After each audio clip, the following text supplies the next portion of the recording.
Kamusta mga kabasketbolista? Heto ang game recap results last October 30, 2024. Panalo ang EAC Generals kontra sa Litran Knights 68-58. Tinanghal na best player of the game si Harvey Pagsanhan sa likod ng kanang 13 points, 3 rebounds at 5 assists. Wagi naman ang Benilde Blazers kontra sa Perpetual Altas 61-56. Tinanghal na best player of the game si Justin Sanchez matapos nagtala ng 16 points, 6 rebounds at 2 assists.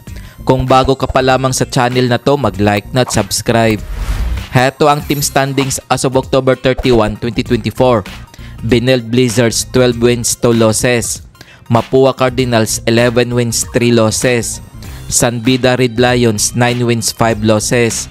EAC Generals 7 wins, 7 losses. Litran Knights 7 wins, 8 losses.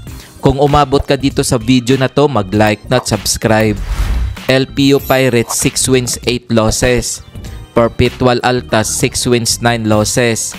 Arellano Chiefs 5 wins, 9 losses. GRU Heavy Bombers 4 wins, 10 losses.